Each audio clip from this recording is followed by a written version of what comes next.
Assalamu alaikum, hello and welcome to the Health Show here only on the Islam channel with me, Alistair Greena. Every week we're joined by a health expert within their specialised field who discusses the prevention of health issues or concerns that we or our loved ones may face. Looking at how you can change your health and lifestyle for the better, we offer an alternative viewpoint from our health experts who attend the show to help guide you in the right direction.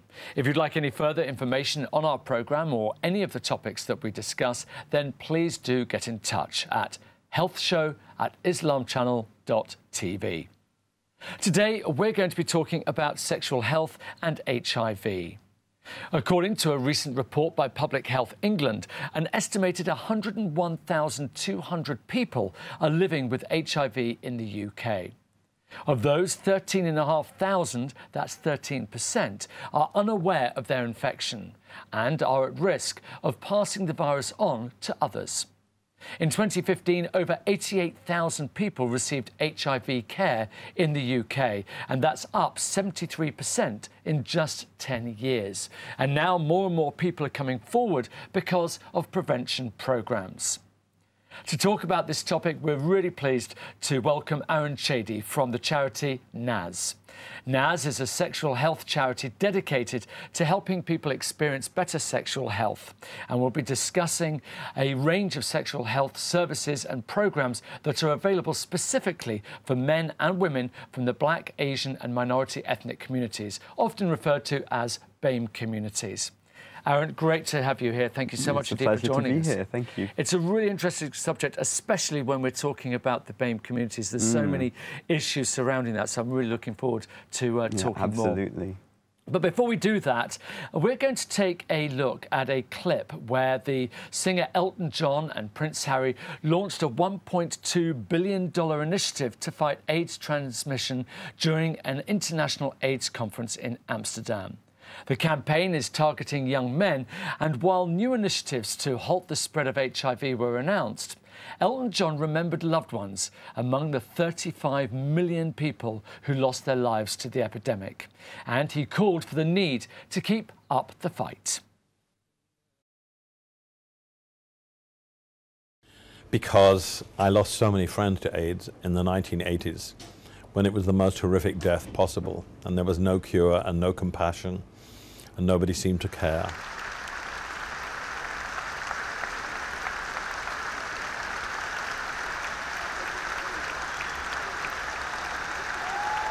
We stand here at a moment when the progress we've fought so hard. But it was just something that I wanted to do because I was felt so guilty that I hadn't done enough for my fellow mankind who died of AIDS, not just men, but women and children.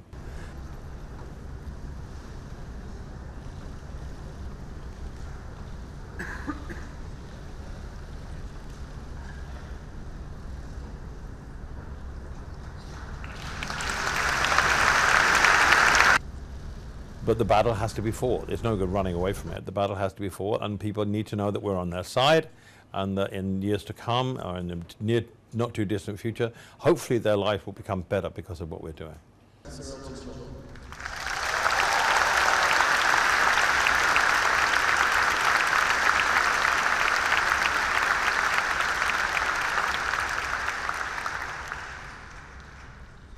It is time there was a global coalition to teach men to protect themselves, and in doing so, it will teach them to better protect not only their wives and girlfriends, their sisters and daughters, but also critically their brothers and their sons. That coalition launches today, and it's called MenStar.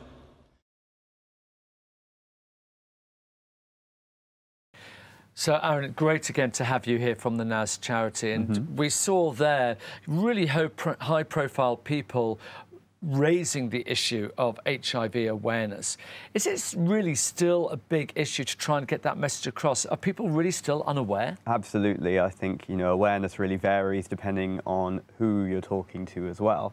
There are lots of people who aren't aware of the updates and things to do with HIV. It's really come a long way since the old days of the 80s, 90s, but we're still not through it. There's still loads and loads of people, as you said, living with HIV, living lives with HIV, unaware that they've got it, and that's what we're kind of contending with at the moment. Let's get back to real basics. We first started hearing about HIV in the 80s, and then we heard a lot about AIDS, and there's people like Princess Diana was connected with it. But let's get to the basics of what actually is HIV, what's AIDS, what's the difference? So HIV is human immunodeficiency virus. In simple terms, it is the virus that attacks your immune system. That is the thing that you get first. That's what's transmitted between people. It's the actual viral infection. AIDS stands for acquired immunodeficiency syndrome. So that's usually when people have had HIV for a number of years, their immune system has been attacked to the point where other illnesses can affect them in a much worse capacity. And that is something that we don't see as much now if people are diagnosed with HIV early, but you know, that's something that in the 80s and 90s used to be what essentially led people to die of HIV and AIDS infection. So AIDS was something that people would normally die from. It's fatal. Yes, at that point your immune system is so weak you can't fight off other infections. So a common thing people would die of would be something like pneumonia, which you would be able to fight off quite well if you were well in your immune system. But with AIDS you wouldn't be able to. So it would be the cause of other things that would. But HIV, one of the big things is the amount of research and the amount of progress that's been made in terms of HIV treatment. And these days, it's not quite as such a scary thing as it might once have been. Not at all. In fact, it's really amazing how good the treatment is for it now. We can expect that people will live a completely normal lifespan if they're diagnosed, you know, early enough and they take the medication, and it doesn't affect people's ability to start a family or, you know, have a fulfilling sex life. And do you think that as a result of that, maybe that immediate fear that we first had back in the 80s has almost made people a little bit more blasé about it? I think the younger generation in particular, definitely yes, because they haven't gone through those messages. So I've seen a lot of young people who have not been worried about it, who have caught it, and it's very difficult, I guess, to make them aware of all of those things after that. But people often too young and who have missed those messages are some of the people that it's really key to target at the moment. One of the things that we talk a lot about on the programme is how we have to keep on repeating the message to get the message through, not just to different generations, but actually to the same people, just to remind them of the dangers and of, you know, just of health awareness. Absolutely, yeah. It really is important to keep on beating that drum, so to speak. And that's why it's important to keep prevention funded and things so that we are able to continue doing this work. We have the tools to end HIV in our lifetime, which would be amazing given the damage it's done to people before us. It just requires us to continue getting those messages out there, talking and fighting the stigma around talking about these things. And we're going to talk a lot about stigma in a while, because that's obviously something, you know, with your Naz Charity that is a massive issue within the BAME community. I just want to get back to some of these basics as well, because there's a lot of misinformation. There's a lot of misinterpretation of the facts here. So how can someone who is completely healthy, doesn't have HIV, how can they contract it? The most common way that it's transmitted is through sexual transmission. Usually without the use of a condom, and most frequently that is transmitted through vaginal or anal sex. That's how HIV is mostly transmitted, but it also can be passed on in other countries in particular through blood transfusions where they have not cleaned equipment properly, or injecting drug use, although we don't see as much of that in the UK these days. It's mostly transmitted through sexual intercourse. And that's the single biggest thing, and obviously that's something that affects particularly the gay community, and we'll talk about that side of things in a moment. What about some of the misconceptions that people have? You said that's the majority is through that. In the UK and Western Europe, we're very fortunate that people don't get it through blood transfusions and things like that anymore. So is there any other way? You know, some people think that by using, you know, a public toilet, they can get it. Some people think you can get it through kissing or by shaking hands even with someone. Absolutely, and we should be well past that by now, but it still seems that people are unaware. You cannot get it through sharing a domestic space with someone. or anything like that, really. And it needs, you know, HIV needs a good route into the body through a membrane that, you know, your skin is a good barrier to that, so it's not going to get in through your skin, it's going to get in through the kind of membranes that are a bit easier to penetrate. So are we talking effectively blood on blood? Yeah, essentially you need fluid transmission, and you need it away from air. It doesn't like air, it's actually quite a weak virus when it's exposed to air. So you need it really. It likes warm, wet and dark, we say. What about saliva? It's not going to be transmitted through saliva. There's not enough quantities of HIV in your saliva to cause an onwards transmission. Brilliant. I'm glad we've got that out of the way. But again, it's really important to mention it because there are so many people who still don't know. And obviously we saw those pictures of Princess Diana back in the 80s. And I think that did a huge amount of good when you saw her actually visiting AIDS patients and shaking hands and so on, you know, which was really, really good. One of the things I just want to pick you up on there, which was really interesting, this thing that we can actually potentially eradicate the disease, like we've eradicated so many diseases. How is it possible that we could eradicate it in a lifetime? If we get people tested, it's really important for people to get tested to know their status. As you said, up to 13% of people don't know they have got the virus. They can get on the treatment. Once people are on the treatment and stable for about 3 to 6 months, they can get what we call an undetectable viral load. If they are, that essentially means that they're HIV positive, but they've got such a small amount of the virus in their body that they can't really transmit it onwards to other people, which is amazing, and a lot of people don't know that fact. You know, there's really strong evidence to say it cannot be transmitted. So with that knowledge, you know, we know that once people are diagnosed and on treatment, they are safe. They're not going to pass on the virus. So with that, you know, amazing thing, we can actually help to stop the transmission. And that is amazing, isn't it? The fact that, you know, you can effectively almost immunise somebody from being able to pass it on. And again, I must admit, I didn't even know that, which is absolutely incredible.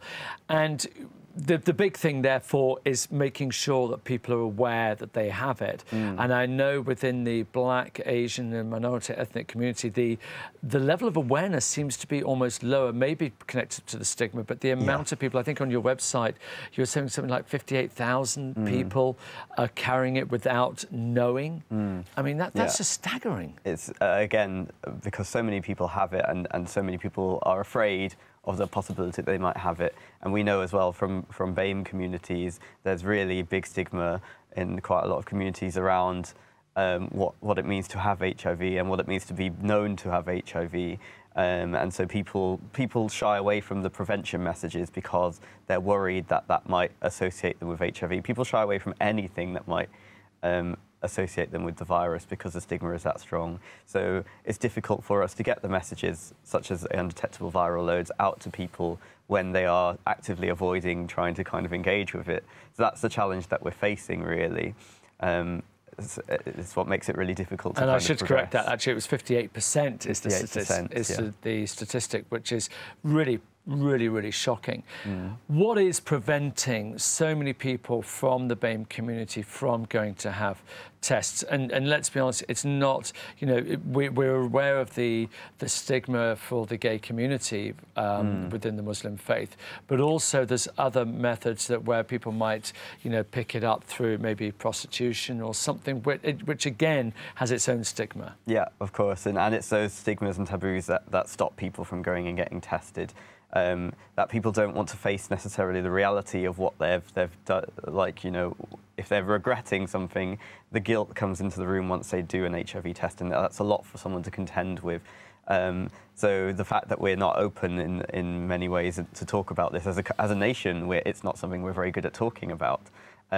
Really creates a stigma and makes it hard for people to take ownership and make informed decisions and test. And I want to talk a little bit about that whole thing of the knowledge factor and getting a test. Let's talk about the testing process. So first of all, how does someone just suddenly think, okay, something's happened, there's a good chance I had unprotected sex, there's a chance I might have picked up something, I don't know, but I had unprotected sex, I want to check. How do they go about getting themselves tested? How long does it take for the virus to actually show up? So, for example, if that event took place just yesterday, it's not going to necessarily show up in a day. No, but there is something they can do, actually, in that situation, and it's called PEP, which stands for post-exposure prophylaxis. As again, not a lot of people know. if within 72 hours of a risk of HIV, one can go to a gum clinic or accident and emergency department, which are open all the time, and you go there and you ask for PEP, and a doctor will do a consultation with you, and if they think there's a high enough risk from HIV from the sex that you've just had, they will give you this PEP. And you take this pill for 28 days, and it's really good at stopping HIV potentially after you might have been exposed from it taking hold in your body and remaining, which is another great prevention method, actually. So that's really useful even for things like condom breakages, where people have tried to, take safety into their own hands, but it's failed. Let's say somebody has, they've had unprotected intercourse with somebody else, and they are concerned, they go for a test and they're clear. How long can they be absolutely sure that they're definitely clear? Most blood tests, if you have a blood test taken from your arm by a nurse in a clinic, that would be a pretty good indication of your HIV status 4 weeks after exposure. So there is a bit of time to wait, really. And you may have symptoms in those times, especially if you did pick up the virus. But generally, the window period is a name for what we call that, is 4 weeks. Some finger prick tests, the ones that may do instant results, can take a bit longer. They can generally take somewhere between 6 to 8 weeks, 6 to 12 weeks, actually, depending on what technology is being used. So it's always good to ask. And looking at this whole thing of the test, because, as you say, a massive taboo for some people to go for a test. Is it something you can do by post? Is it something you can do remotely? Absolutely. In London, there's really good access to sexual health testing at home. There's an organisation, Sexual Health London, which is a big consortium of lots of sexual health clinics, which are doing postal testing kits, and you can order them to most places and do them at home and send them off, and they'll get in touch with you with the results. So that's one way that you could do them. A lot of places do them that you can buy. I would probably never really advise someone to buy one when you can get them done for free in community settings. Absolutely, yeah. So frequently. And actually, it's quite interesting when we talk about testing, the taboos surrounding that, and a lot of it is the fact of confidentiality. The fact that women can go and see another woman, or it can be done remotely, as you say, and the level of confidentiality. I mean, in terms of sharing the results with you, the last thing you want to be doing is opening the mail in front of another member of the family if you're nervous of the whole taboos. So just give us a bit of reassurance when it comes to confidentiality. Yeah, absolutely. So I mean, all the postal testing kits, they would never really mail you results. They would either get in touch through they'd give you an online system so that you could log on and track your own results, or they'd call. At a sexual health clinic, it's totally separate from your general medical records. So it's not going to appear, your GP's not going to know about it, basically, and other people who can look at your general medical record aren't going to have access to that. It's completely confidential. All sexual health services don't ask for ID, so you can give them fake details if you want, as long as you remember the details should you need to chase up your results. Yeah. So, they're really accessible. No matter what your immigration status is or anything, you can access a sexual health test. And obviously, we wouldn't encourage anyone to go under a false ID. It is interesting, though, that the fact that it's almost will do anything just to be able to get you a test so that you can be checked. Let's come back to this whole topic of the taboos. What are the taboos, particularly within the BAME community?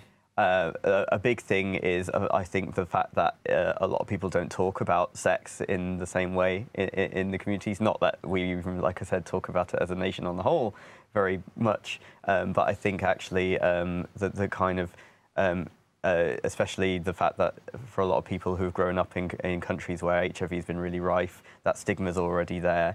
People still don't know the advancements and don't know things about undetectable viral loads or about this PEP medication. That people can live normal lives now. Those facts are just not out there and talked about in as much. And I think also when campaigns fail BAME people, because they generally don't. They're not marketed as such. They're considered harder to reach, which I think means that they can often be marginalised and fall through the cracks a bit more in traditional services. So more funding, I think, needs to go in community-based things, which are generally more effective for that. And within the different ethnicities, does the HIV virus behave differently Not essentially, no. There are different strains of HIV that are certainly prevalent in different ethnicities, but the virus remains the same. It's still transmitted the same ways. Obviously, it's a numbers game. The more people who have it, the more likelihood of transmissions. So we see higher numbers of it in especially African communities, but we know we're seeing increasing rates in South Asian communities as well in this country. So it's time to do something about it. Now, you must find within your charity, you know, many people coming to with a variety of different reasons and backgrounds and so on. How do you deal with that sort of stigma? How do you deal with the immense difficulty that some people experience to actually come forward and talk to somebody? Well, once that person's presented, and if they believe it's a confidential space, and it is, and you know, they know that it's not really going to get back out to anyone else, that's your chance, really. In a community setting, it's a really good opportunity to have that conversation that people don't feel that they can have anywhere else, without guilt or shame, without feeling like they're going to be judged. Just give them the facts. It's about, you know, equipping them with the knowledge, skills and resources to make informed choices about their own sexual health. So if I can inform people, there's this thing, if this happens to you, and make it person-centered, you know, this is what you're generally finding that you're having when you do this. So this is something that might work for you. This is something that, you know, you might want to be aware of. And just letting people know all of the advances and things. And just before we go to a break, just wanted to have a very quick story, perhaps, that you're aware of maybe somebody who has come forward from the Muslim community who you've been able to help, obviously maintaining confidentiality, absolutely. But an example of where you have been able to help. Yeah, so I think a big thing was a person who had a partner and he was having sex with other people, and he came forward to test in that situation, and was hugely, obviously racked with guilt about what he'd done, and that really affected. It was more about the idea that he may have infected his partner, you know, being able to have a frank chat with that person in that situation about, right, this is what you need to do in order to assure everyone's kind of safety with all of this. At least, you know, with that knowledge, they can kind of take that outwards and hopefully avoid passing on any infections in the future to And people. the fact that you've dealt with people in those experiences before makes you see. hugely able to help others. Yeah. So much more to talk about, but for the moment, thank you very much indeed. We've got loads more, as I say, coming up. But we must stress that should you suffer from any medical problems or have any health concerns whatsoever, it's always highly advisable that you speak to a doctor or GP, as the Health Show gives you an alternative viewpoint to the health concern being discussed. Lots more to talk about. See you after the break.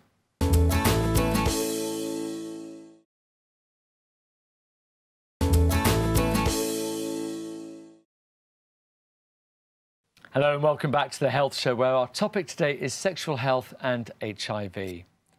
37-year-old Carolina Del Real from Chile was diagnosed with seropositive 7 years ago. Now she devotes her time to teaching people about prevention in a country where more promiscuous, liberated and frequently careless young Chileans are shattering taboos about sexuality in their country. This has sparked an explosion of HIV cases that has really alarmed authorities.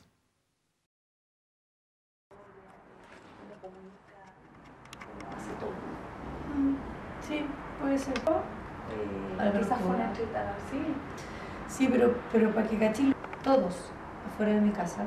Entonces yo que tengo amigos con él, pero nunca me imaginé que el VIH podía para mí. I never imagined that HIV could be for me a chance to find a more interesting meaning to my life, to leave the world a little better than I had received it. I converted it into an opportunity, but if you ask me, I would rather have not contracted HIV, of course.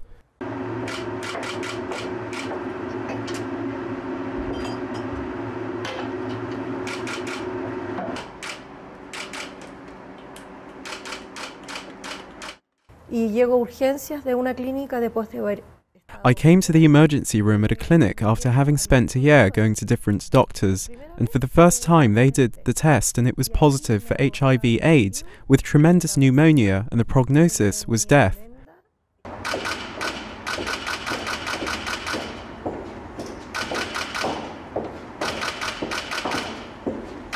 yo salí de ahí contándole. I came out of the clinic and started telling people what had happened to me to my circle, my friends and friends of friends. I needed to tell them, please take the test or use condoms. This could happen to you. I felt strongly that I needed to help my generation.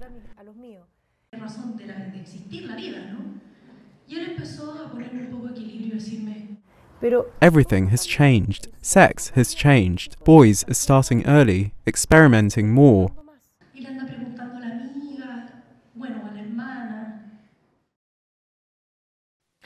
It's really interesting watching that particular VT where clearly they're having to really work hard at getting that message out there. How are other countries dealing with it compared to the UK and Western Europe, where we seem to be fairly well set up? Well, one thing that we have is free access to medical treatments, which a lot of countries don't have. So that creates a big barrier because it's difficult to treat people when they have to pay for medication, especially when it's life-saving medication like HIV medication. So for a lot of other countries, the access to the medication is a bit poorer. So it becomes harder to get people undetectable, as previously mentioned. And that kind of poses an issue whereby people who are diagnosed cannot necessarily get undetectable, and they still remain they still remain the possibility of passing it on to people even after diagnosis, which is not something that we have to deal with. So that creates a barrier. What's the most common circumstance where people will come to your charity, Naz, for help? What's the typical initial conversation that you would have with someone? So initially, what we actually do at Naz is we get people to fill in a form. It's all confidential, just to introduce them to some concepts around HIV and other treatment methods such as PEP and PrEP, and just test their knowledge. We help them fill out the form if they want. We might do that in person with them. That kind of sets a good level of how we might discuss with them some of the things that they may not know about or may have misconceptions about. And then we would do an HIV test with them once we've obtained their consent to do so, and talk to them about some of the things that they might want to discuss around prevention. And within the Muslim community particularly, what sort of questions are they asking? I think that there's often questions about how HIV is transmitted and what is risky sex compared to what isn't. I think, there's a lot of questions about other things that might affect it, like, for instance, around sexuality, those who are maybe not openly gay.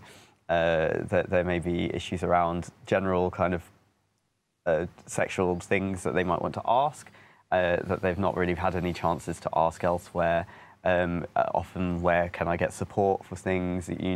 There's sometimes issues around the use of alcohol and drugs, and we might refer them to support services for that as well.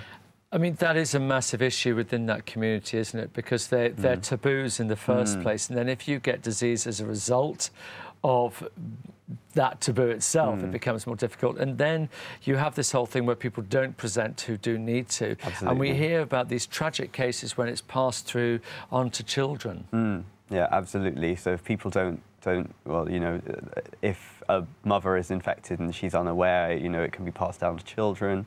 It could be passed on for breastfeeding, again, if that isn't diagnosed. Fortunately, in this country, we're good at screening for it during pregnancy and stopping the rates of downwards transmission, because if they're undetectable, we can make sure that it's not passed from mother to child as well.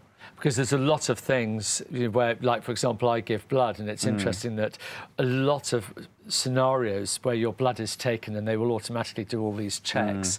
So actually, that you're okay. And looking at your particular charity, again, looking at the BAME community, you were set up particularly because of that. Tell us the story of the charity and how it started. Yeah, the Naz project is named after a man called Nazim, and he was a gay man from a Muslim background who came out. It was a bad situation for him. Unfortunately, he didn't find much support from within the community. And he, I think, later died of HIV infection as well. And he was determined to help others in a similar circumstance, but also people who come from a community that maybe reacts differently, should we say, to other communities. Yeah.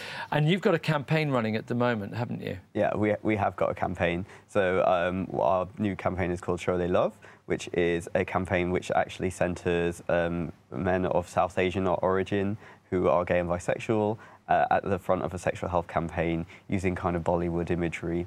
And it's the first of its kind to feature just South Asian men on it. They're often underrepresented even in sexual health campaigns for gay and bisexual men. Well, it's an interesting thing, isn't it? This whole thing, we all relate to something that we can understand. And if you see, you know, people from your own background, your own ethnicity, it does help. And prevention is a massive part of this, isn't it? Tell me a little bit more about the role that you play in helping people to prevent the transmission of the disease. So what we do is by offering testing, by distributing condoms and lubricant, by offering support like counselling support, which is very, very important for some of the issues, particularly around things like sexuality, coming out, disclosure. We do HIV support, which is very important for once people have got the virus to actually support them through some of those things. We've got a number of community initiatives. So we run an HIV positive choir for people living with HIV called the Joyful Noise Choir at the Naz Project, and we do campaigning through other means to put the marginalised people at the front of their HIV prevention through videos, through outreach and targeting people in the communities where they are going to be meeting. How helpful is it that you, now that you've been running for some time, to have had people who've experienced something, who are there ready and waiting and able to talk to those who are just starting their journey? I think that's really important. I think for people to know that there are people who've gone through that, things are okay, you know, there is a light at the end of the tunnel, like you can get through it, is really, really important, especially at the beginning of someone's journey, because it can feel like at the end of the world to a lot of people to be diagnosed with HIV. And I think actually peer support plays a huge role in making sure that everyone's looked after. And what about working with schools? Because often it's a very delicate subject, isn't it, talking about sexual health when you're going into a school, because you think, hang on a second, we shouldn't be here. But whether we like it or not, you know, it's an age where people, you know, hopefully will listen. Absolutely. I think, you know, you target the young people, they don't take those stigmas with them, you know, that they grow up informed about their choices, and it's a really, really good idea to engage people at a young age. But again, you know, sexual and relationship education in schools is still a bit lacking in terms of being inclusive and covering things like sexually transmitted infections in full, in full, really. And so it's really important for that to be up to date and contain all the knowledge, you know, things like undetectable viral loads, which was news to you. If young people knew that information growing up, then they would be able to make more informed choices, and the stigma would disappear eventually as well. We've talked a lot about the stigma, particularly within the Muslim community, where obviously some people are having to deal with the fact of their sexuality, that it's actually then surrounded by guilt within their community. What sort of help do you offer in that respect? So there's counselling support, which is free at the point of use for people, which I think is really, really important for people to kind of have a space one-to-one to dissect those issues with someone who's trained. We also run support groups as well for people. So as part of the project that I mentioned, the Show They Love project, we'll be running groups for South Asian gay and bisexual men to kind of come together, and you know, that will be obviously include a large number of people from the Muslim community as well, to come together and see other people like them and not feel so isolated. And I think, you know, it is really important to be able to talk about these things. If you can't talk about them within a community for whatever reason, or you don't feel empowered enough to do so, to find a support mechanism from somewhere. That's the challenge, isn't it? Because the Muslim community is an incredibly strong community about talking about everything within, apart from the taboos.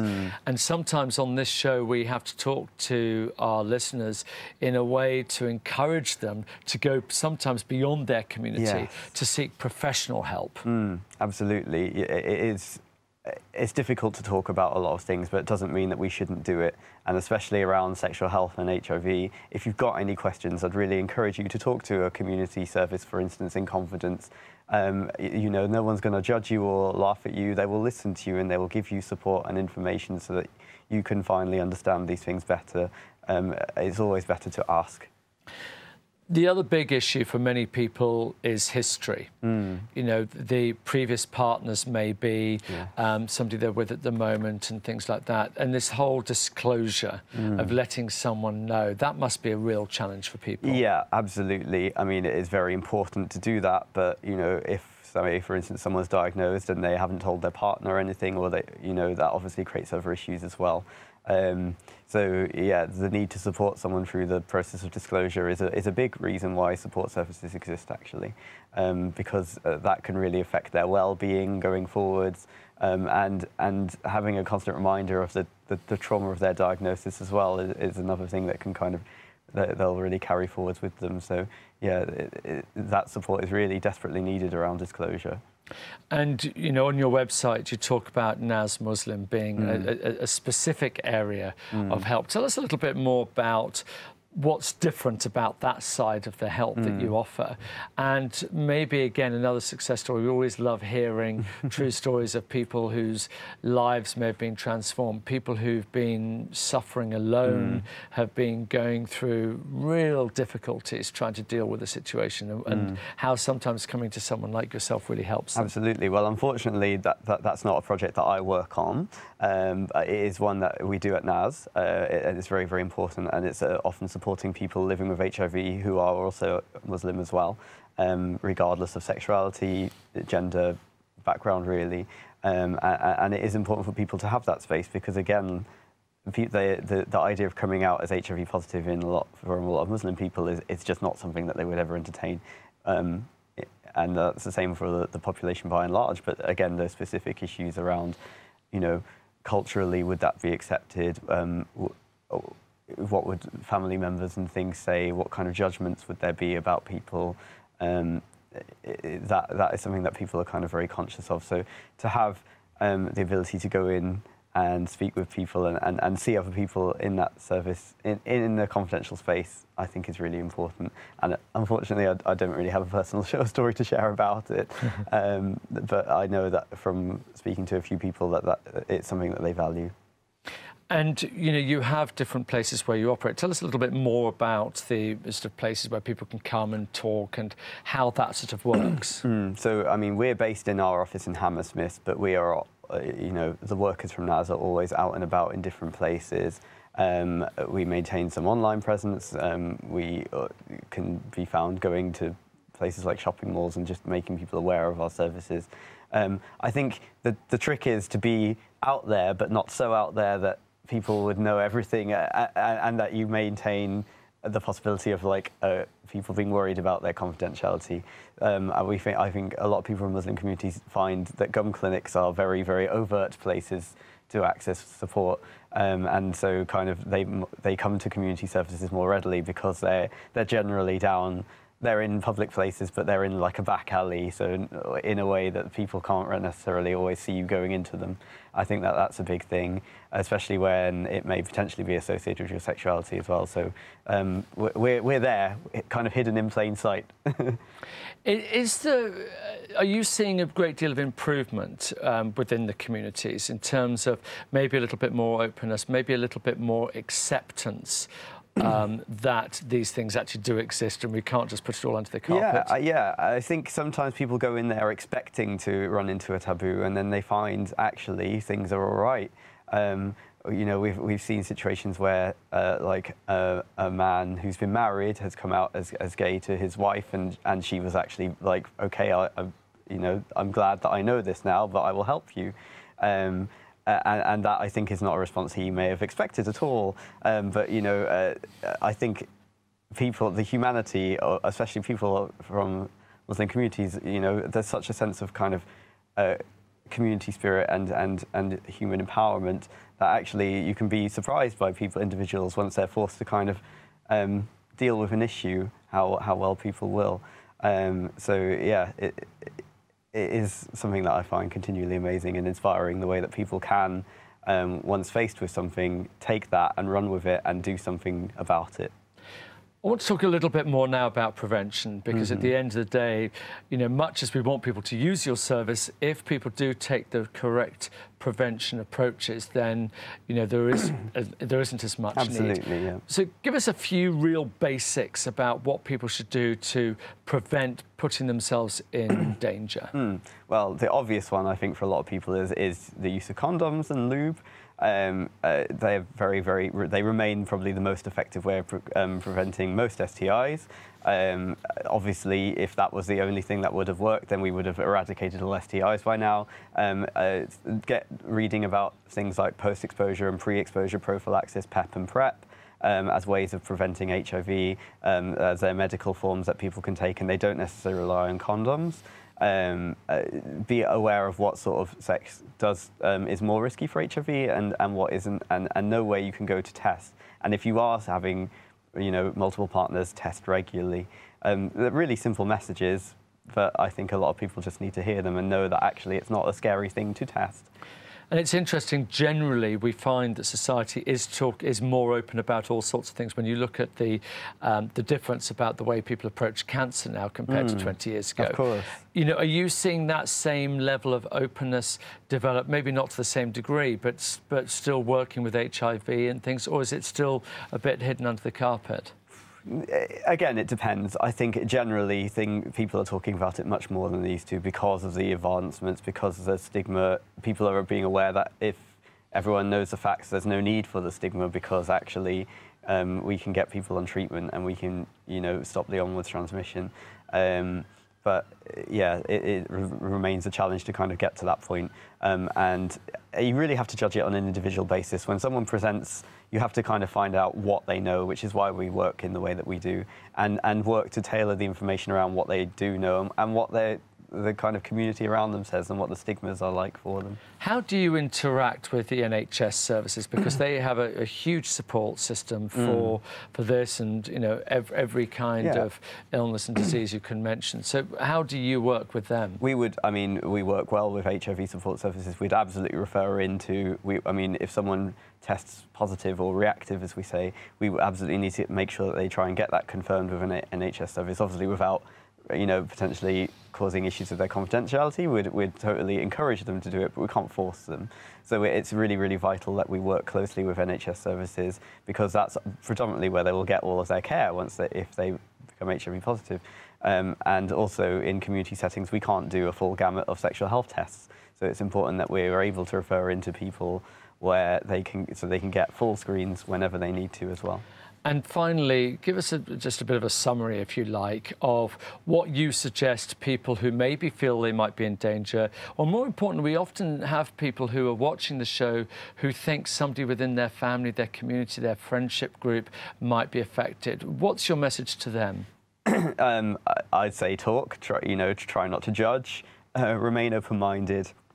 You know, it's something that people find hard to talk about.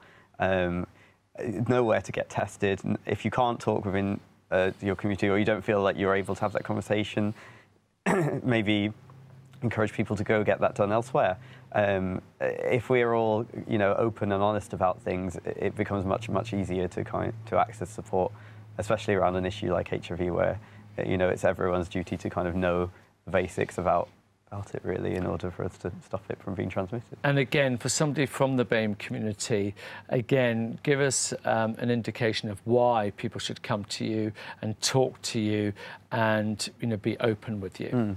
You know, I guess in our service we are, you know, predominantly staffed by people from BAME communities who, you know, have gone through these experiences as well. So we can say that we are, you know, representative of the communities that we work with as a general rule.